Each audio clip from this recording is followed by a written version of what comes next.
access your pigs. Clean water and feed troughs, clean water and feed. Oh, it's very common. I was in Masaka during that the similar research we were doing down in Chanamkaka for the people who are from Masaka. And then when it came to feed, they first throw it down and they expect the pig to find it in the pit.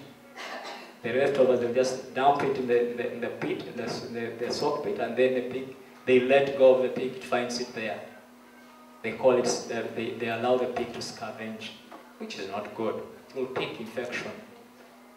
So if you're housing and they expect you to have sties which are sties where the pigs will be kept, not for you to leave them roaming, you should make sure that the floors are not damp, okay? And ensure that there's no extreme cold, there's no extreme heat. The pig is very sensitive to temperatures. This extreme heat, if you tie the pig in direct sun like it has been hot today, you may not find it by sundown to be already dead. It's very possible. And again, if it is extremely cold, for it fluctuates with its temperatures, body temperatures fluctuate with the what? With the environmental temperatures. So you try and do your best to create that conducive environment for them to stay. Put them under shade. If it is so hot, I don't know who is going to talk about housing. Maybe they would advise us more. I should not go in detail about that. But ensure that there's no dampness. Overcrowding. Yes, you might want to have, because I already had, I overheard when Dr. Emily was talking about maximum utility of land. You may want to have on your like I have my small square 30 by 50, 40 square feet land, foot land, and then you want to keep there 100 pigs. Is it feasible? It's not. Well, it's true you can park them there, but at the end of the day, should there be any slight infection, be it pneumonia or any small cough, it will spread within minutes, not hours. So what is better? We are talking about the basics, the basic principles of keeping a disease-free what? Pig herd. You should avoid that. Make sure that the pig has enough space. The one talking about housing store can advise on what square size of the what per pig that will be. They will explain to you what will take. The other point is you isolate and treat the ailing animals. In Uganda, everyone is a Musao. Everyone in Uganda is a what? A Musao. Mbubasawos eat money for nothing. Who told you? Then why did you pay us to go to school? Huh? We went there to acquire some knowledge. If you feel that we went there to learn nothing, it's not true. It's right. I apply of the 100% I got from there, from my background. I may apply maybe 1% as of now. But still I know some basics. If you call me, I can help. At least I can advise you in a way that you may not know. Although I already said, I confess I don't have what? Pigs home. So you will say, you already know theory. You have never applied it. No, I have applied it somewhere in some retreat. Likewise, all the other Basawas. So please, you trust them. That's why I noted that you will isolate the sick one, right? But when it comes to the issue of treating, you consult a vet. That's why they are there. I think they are there on the district. Each district or sub-county has at least themselves. Talk to the vets. Talk to the animal husbandry people.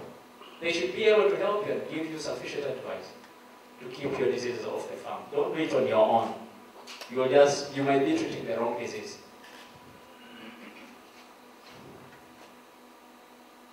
Am I boring you? Someone is sleeping and I feel bad.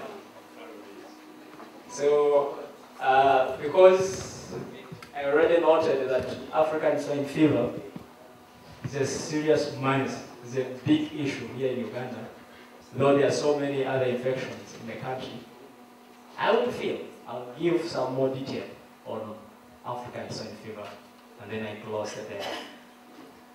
African swine fever, as I noted there, that's today's most devastating pig disease, causing up to 100% death if it visits your farm. In 1982, history has it that, or literature has it that, in a certain island next to Italy called Sardinia, this infection broke out. Do you know where it came from? Yes, it escaped from Africa as usual. You know how, yes, they always claim that as usual they come from where? Africa. And they could be right, don't you think? You don't want to accept it. We are careless. We are very careless. You admit, surely we are very careless. We take things very lightly, but they don't. So this condition here broke out on an island called Sardinia, next to Italy, and they already almost suspect at that similar time there was the outbreak of HIV/AIDS here in Uganda and the rest of Africa. So they highly suspected that maybe because of the rate at which the pigs were dying, and the rate at which the human beings were also dying in Africa, they suspected maybe these two have what? They have a connection. But of course, science eventually disapproved that. African swine fever is purely a disease, a condition for what? For pigs. Yeah, and it's prevalent in the tropics. You can call it Africa. It is all over the country. Those who, the scientists will call it endemic. It is there, it's like it has come to stay. Although I don't want to hear that term. Endemic, should a disease say it has come to stay? I feel bad. Because if it has come to stay, then the pig farmer, how will you succeed if the disease has African swine fever, which wipes out all the pigs, is there to stay? So maybe we should strive and make a difference to challenge it that it should not stay, not even come close to our farms. So it is all over the country. You go to the north, it happens. In the east, the same story. Massacre and the whole central area. Western part, of course, in western part it could be there where they're keeping the pigs, and bearing in mind that they have parks there. It's very possible that it is there. Although, of course, in the western stretch, they tend not to keep the what? The pig. They look at it differently. But it's a good animal. I like eating its meat. So it's highly contagious, hemorrhagic condition. And it affects pigs, warthogs, and wild pigs. Warthogs, I don't know how to explain. They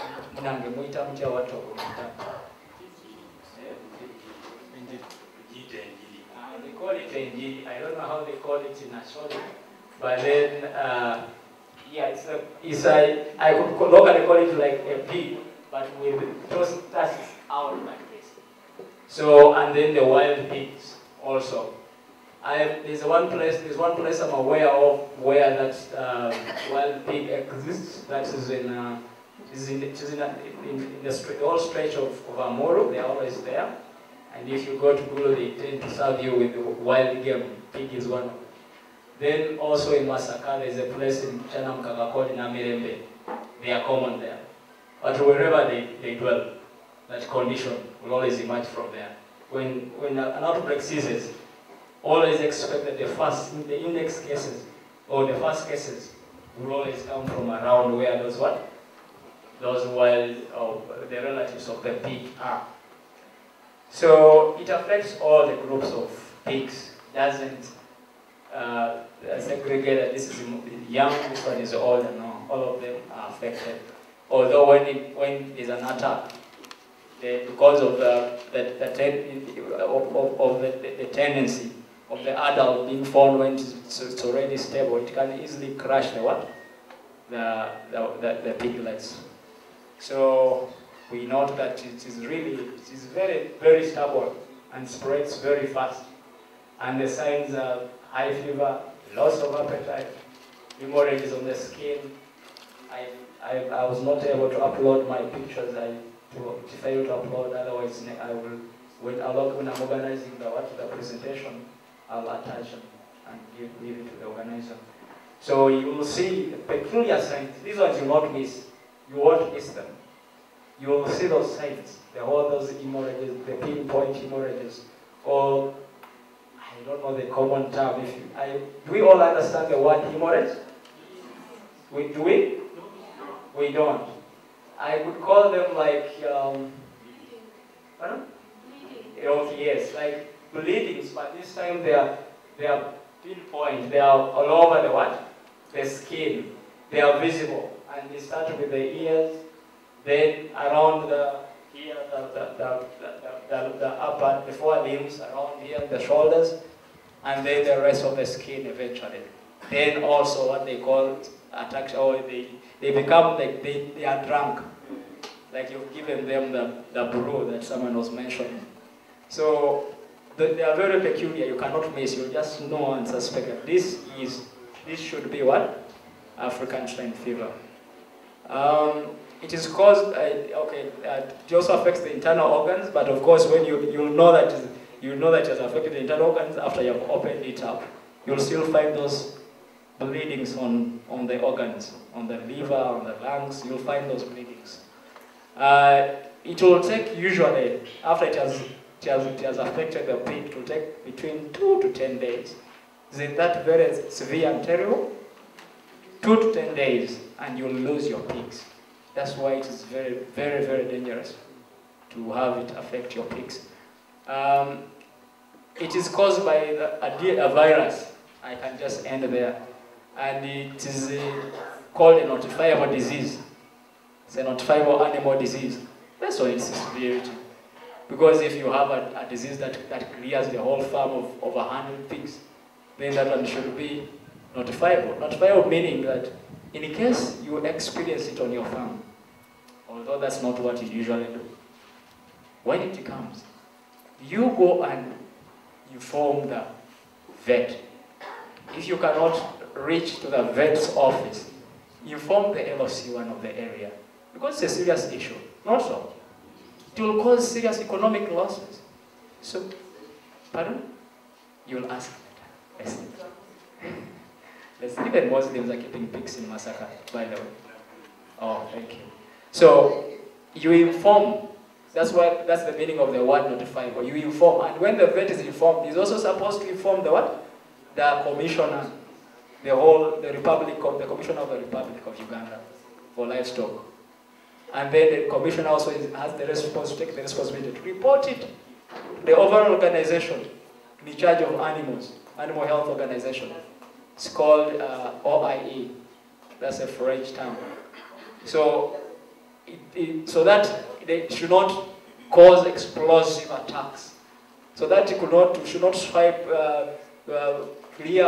off all the pigs in the country. But unfortunately, the reason why we are calling it endemic, or it is there to stay, is because of us, the farmers. When you have an outbreak on your farm, it is very common with African swine fever and then FMD. When the person has observed that there's African swine fever in his pigs, or her pigs, they will keep quiet and they sell the pigs off stealthily. Then you who goes because you have high appetite, this man was saying you like pig and pork a lot, you go buy a kilo of pork and you say, let me carry home for my kids, I should not be a mean husband.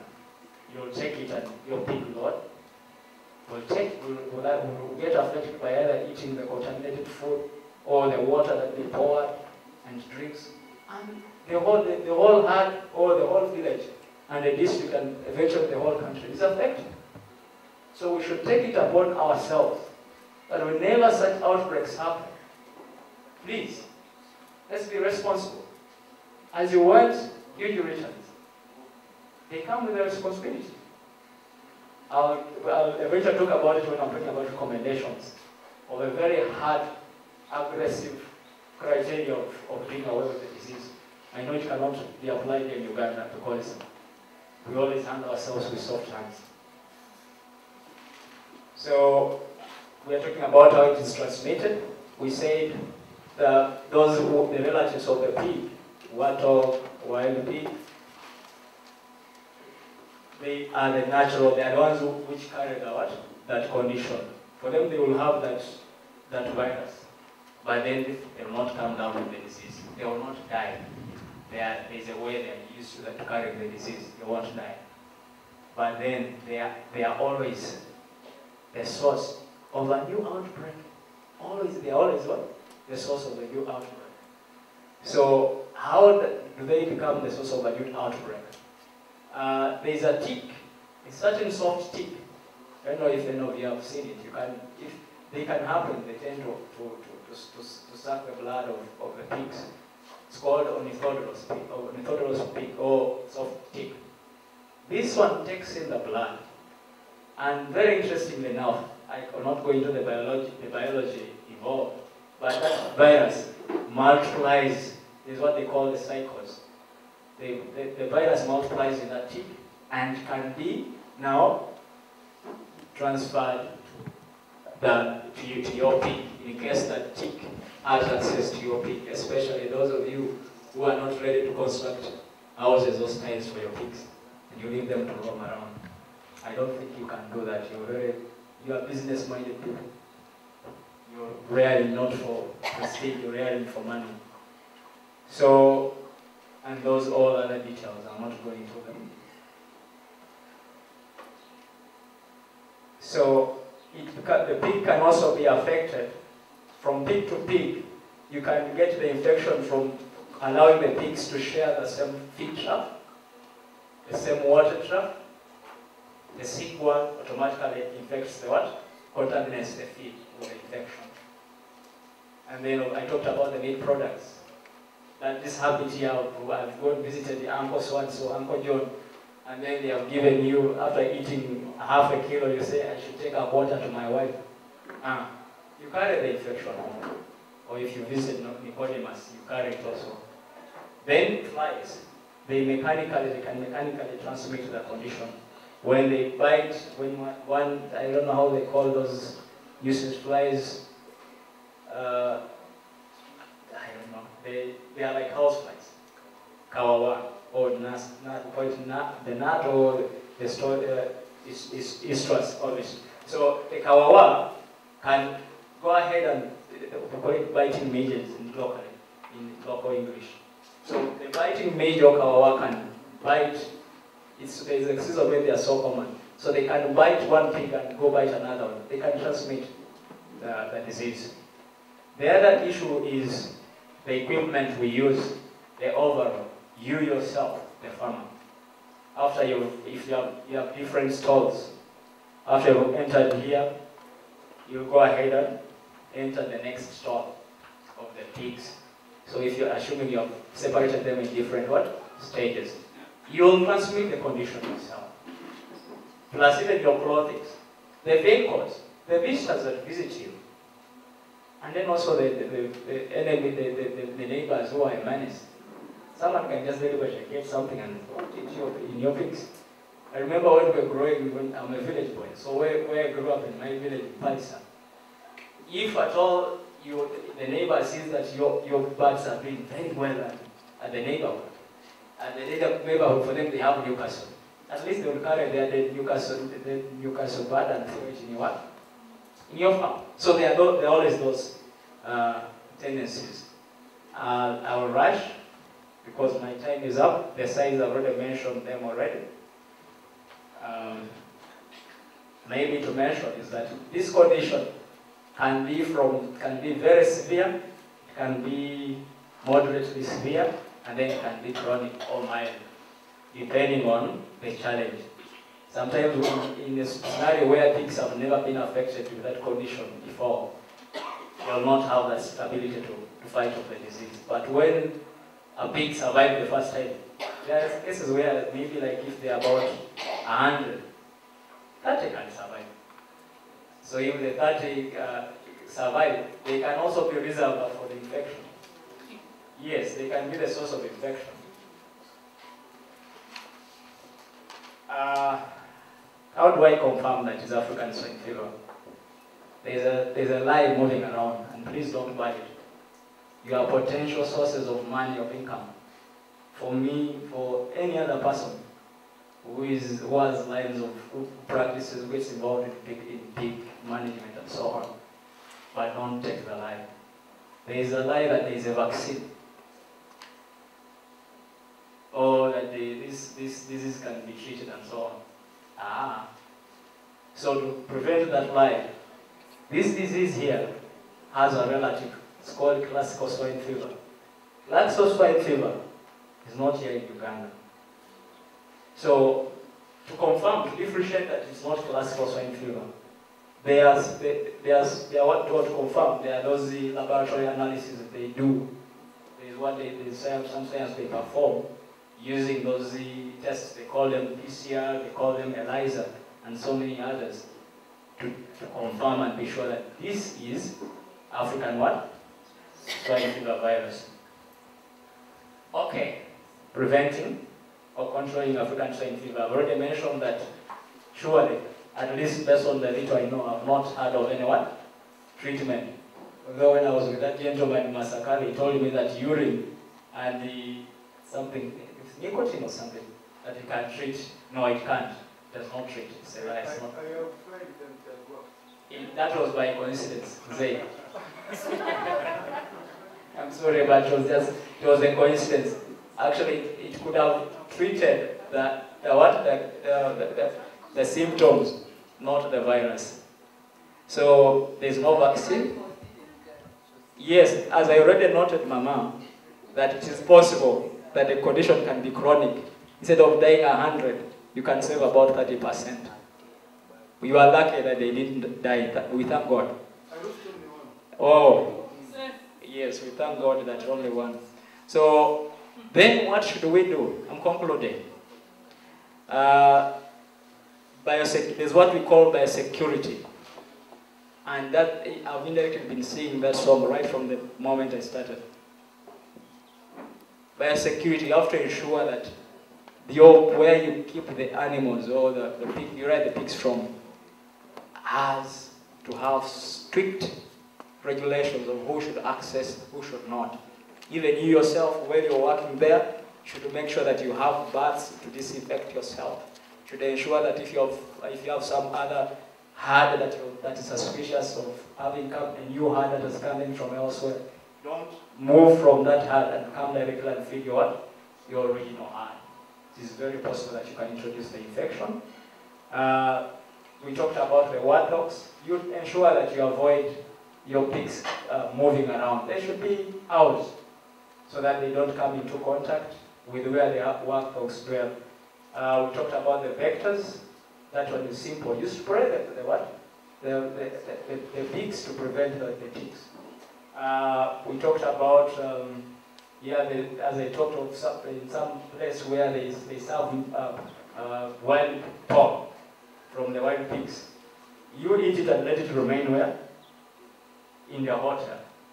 So as I note here that all successful eradication programs have involved rapid diagnosis, slaughter, and disposal of animals on infected premises, thorough cleaning, disinfection, and putting a banned movement of animals from places which are suspicious to have the condition.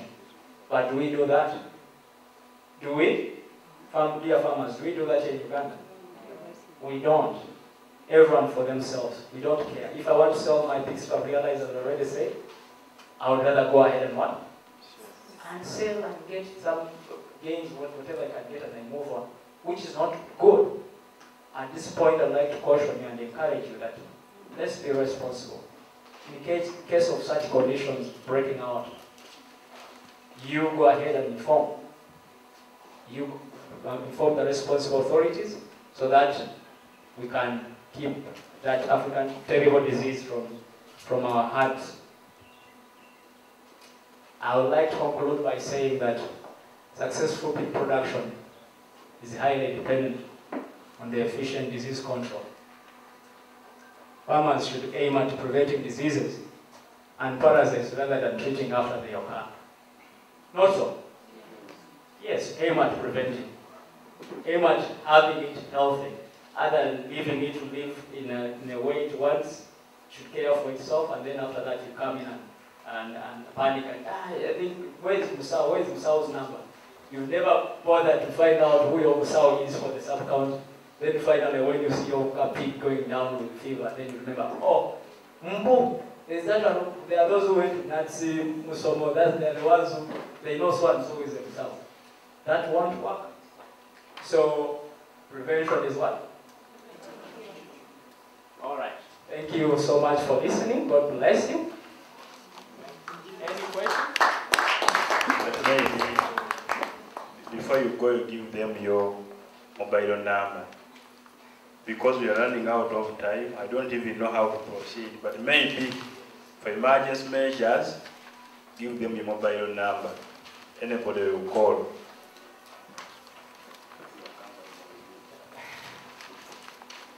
Okay, you take it, it's 0702 14 42 81.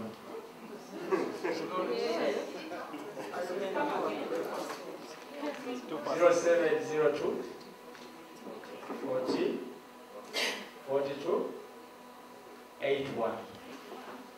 Yes, and you can kindly actually write for those who have access to internet, because usually I may not receive the calls, but you can, my phone may usually be off, but you can easily get me on what? On mail. I don't skip replying mails.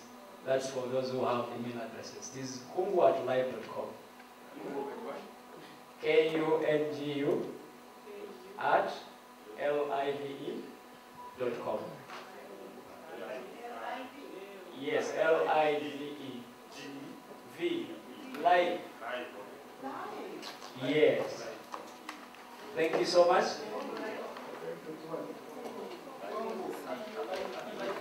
Thank you very much, Mr. Kungu. It's a great presentation. I'm not impressed how the youth are making a very good presentation. I'm just happy. I know that is what we are.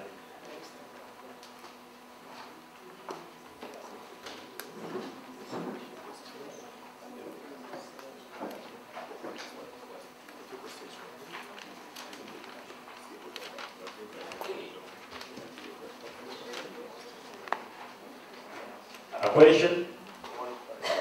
Yes. We need a question first. Maybe a comment later. Thank you very much. My question was going to be, find out whether there is a vaccine. You have already answered it, but I want to confirm that someone was about to take my money because you had made an appointment to go to their farm on Monday, and they vaccinate the animals at 50,000 per 20 animals. So the issue is like, there are people there who are marketing a vaccination for swine fever. They are there, I don't know what we are going to do. Let's arrest them. Well, they were arrested by NDA. There's somebody still coming. Mine is a comment, and maybe I don't know what you may have missed. I am wondering whether the veterinary staff can also be part of the disease carrier. Very well. Yeah, Very well. Then, someone, I don't know, I want to get it from you. When luckily enough, I only got the attack once, and when I applied urine, I arrested the situation. But I have not had a problem anymore. But some veterinary staff are saying that when you get such a problem, you can deworm and add vitamin. And that can arrest the situation. That you are reducing maybe the immunity of the animal. I don't know how safe or how useful is that advice it was given to you. One last one. What is the incubation period between the animal coming in touch with the vector and the appearance of signs? The appearance of the infection.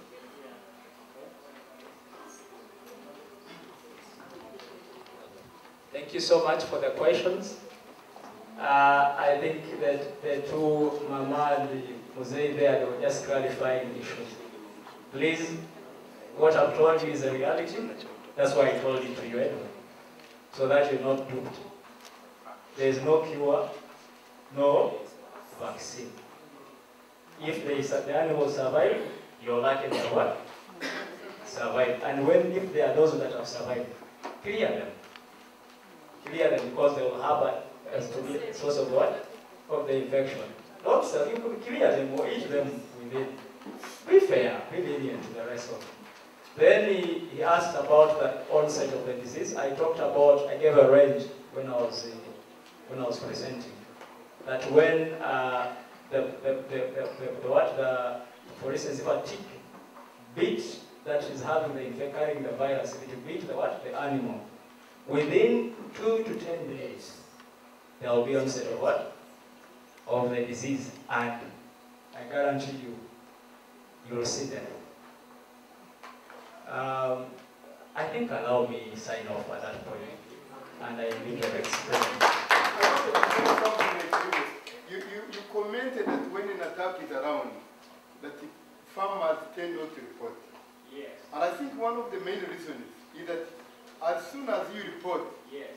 what the commissioner and his people do is to put a quarantine. True. And that quarantine affects so many. Because I may be having a well-protected farm, which is not infected, and then I need money, and the moment you do that, then a quarantine will affect everybody. I think the government should devise means.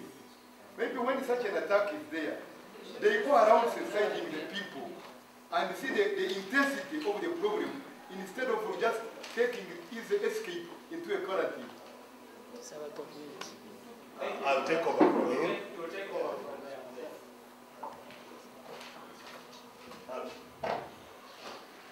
The purpose of a quarantine is to protect the farmers.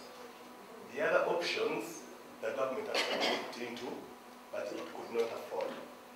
When African swine fever hit Europe, they went and culled all the pigs that were in that area, and they compensated because they want to arrest the situation.